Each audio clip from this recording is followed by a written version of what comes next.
চমৎকার এবং গুরুত্বপূর্ণ একটি ভিডিও নিয়ে আশরাফুল লার্নিং সেন্টারের পক্ষ থেকে সবাইকে শুভেচ্ছা ও অভিনন্দন।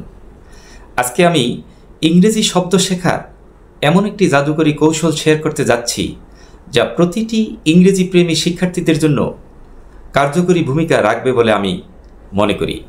ধন্যবাদ বন্ধুরা, ভিডিওটি না টেনে শেষ পর্যন্ত দেখতে থাকো।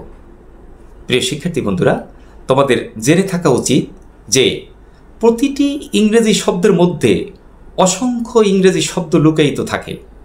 কখনো কখনো এই নির্দিষ্ট শব্দটি থেকে এক বা একাধিক বর্ণ বাদ দিয়ে, আবার কখনো শব্দটির মধ্যে থাকা বর্ণগুলোকে রিঅ্যারেঞ্জ করে বা এই বর্ণগুলো দিয়ে আমরা নতুন নতুন শব্দ তৈরি করতে পারি। এখন আমি সেই কৌশলটি তোমাদেরকে দেখাচ্ছি।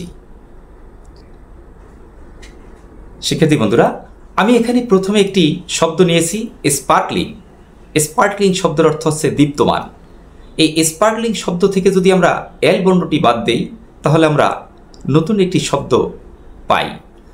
শব্দটি হচ্ছে স্পার্কিং। স্পার্কিং শব্দের অর্থ হচ্ছে স্ফুলিঙ্গ। এই স্পার্কিং থেকে যদি আমরা কে বাদ দেই তাহলে পাই কি? তাহলে আমরা পাই স্পারিং। স্পারিং শব্দের অর্থ হচ্ছে সংযমী। স্পারিং থেকে যদি আমরা এ বাদ দেই তাহলে কি পাই? তাহলে পাই স্প্রিং। স্প্রিং মানে বসন্তকাল। স্প্রিং থেকে আমরা এন বাদ দিয়ে দিলে পাই স্প্রিক। স্প্রিক মানে গাছের ছোট ডাল। এই স্প্রিক থেকে যদি আমরা এস বাদ দিয়ে দিই তাহলে পাই প্রিক। প্রিক মানে সিসকেশর। এই প্রিক থেকে যদি আমরা আর বাদ দিয়ে দিই তাহলে পাই পিক। পিক মানে শুকর। পিক থেকে যদি আমরা জি বাদ দিয়ে দিই তাহলে পাই পাই।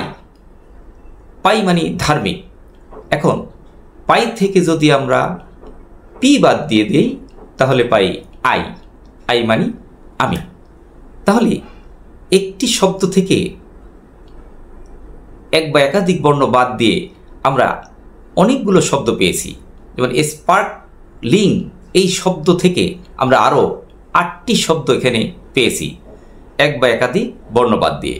এবার আমরা চলে যাচ্ছি আরেকটি কৌশলে। যেমন এখানে আমি একটি শব্দ নিয়েছি ম্যাঙ্গো। 5টি বর্ণের এই শব্দটি আমরা নিয়েছি। এখন এই শব্দটি থেকে বর্ণগুলো ব্যবহার করে আমরা কি কি শব্দ পাই দেখি।